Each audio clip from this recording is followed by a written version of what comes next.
Tanah mati adalah tanah yang tidak ada tanda-tanda kehidupan, belum pernah tersentuh oleh manusia, baik dengan pengelolaan atau tanda-tanda kehidupan sebelumnya. Kira-kira di Tangerang, di Banten ini ada tanah mati atau enggak? Kagak ada.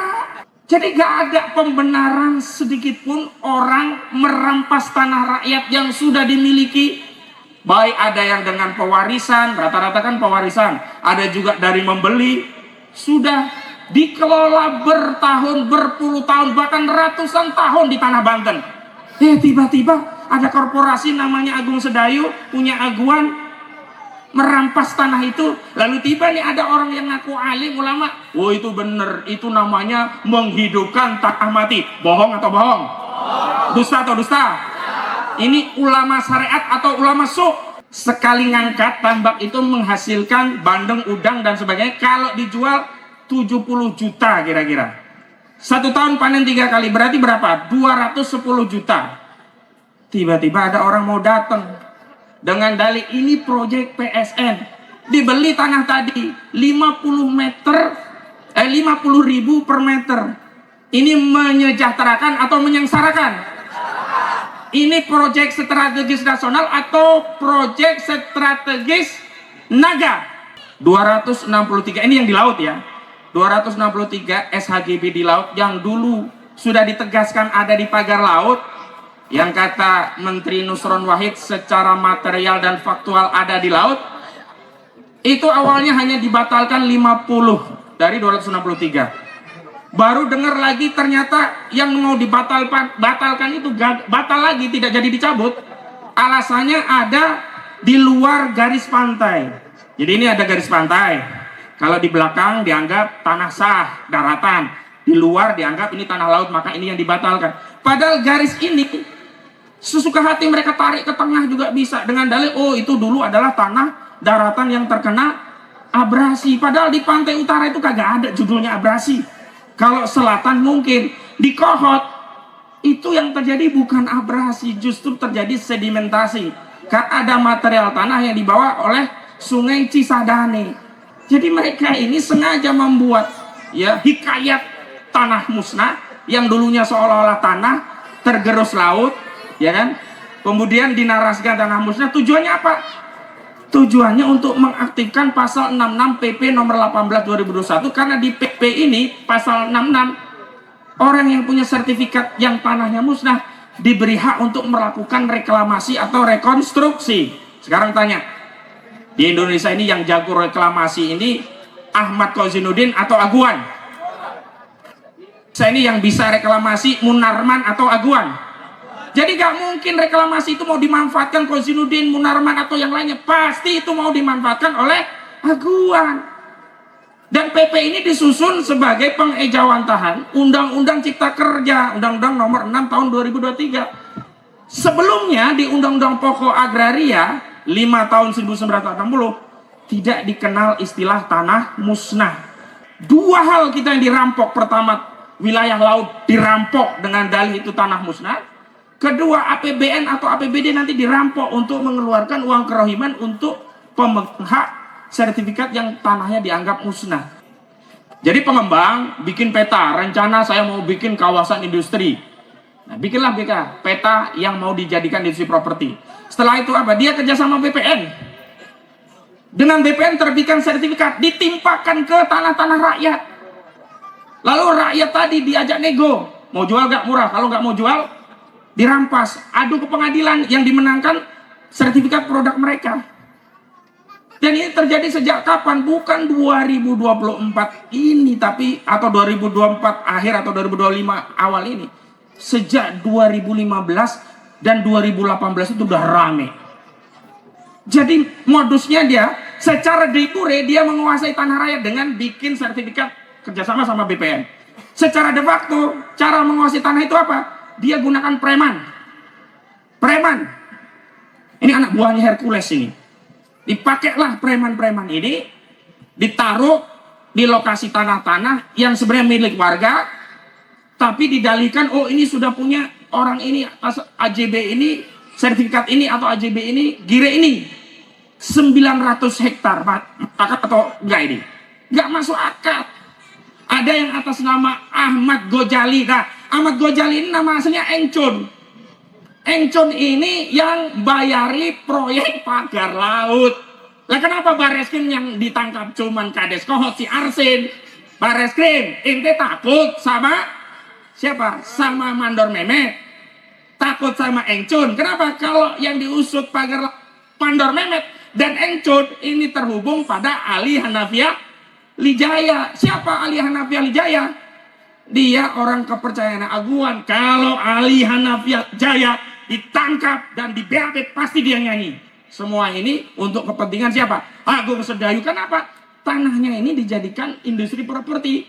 Dan terbukti ada yang di daerah Pangkalan punya 6 hektar, ada yang 28 hektar di sebelahnya. Tidak dibayar. Ada yang sertifikat hak milik, ada yang girik. Tidak dibayar. Sekarang empang, itu wujudnya empang. Empangnya jadi apa? Jadi perumahan PIK 2. Sejak 2017. Padahal yang bayar pajak, ada yang sampai hari ini yang bayar pajak masih pemilik sah. Tapi sudah atas nama perumahan Pantai Indah Kapuk 2. Zolim sekali. Lalu kita sekarang diajak, oh ya udahlah, yang penting sudah ada Arsin Kades Kohot jadi tersangka, ada Sekdesnya jadi tersangka, ada Septian yang kuasa hukumnya jadi tersangka, ada Chandra yang jadi kuasanya juga tersangka. Jangan mau dibodoh-bodohin. Mereka memang terlibat, tapi bukan mereka yang dapat manfaat dari tanah-tanah jarahan tadi. Sekarang pakai logika. Ada nggak orang bikin sertifikat di laut kalau nggak ada yang menampung? Ada nggak? Ada nggak orang bikin kalau nggak ada yang membiayai? Ada nggak? Nggak ada. Ini logika sederhana. Ada motor dicuri, modus pencuriannya BPKB sama STNK-nya dipalsukan. Jadilah kejahatan pencurian dan pemalsuan dokumen. 266, 263 masuk memasukkan keterangan palsu dalam dokumen atau akta otentik. Ini 266. Memasukkan dokumen 263. 263 6 tahun, 266 7 tahun. Ditangkap nih orang yang nyuri motor sama yang memasukkan sertifikat. Pertanyaan selanjutnya.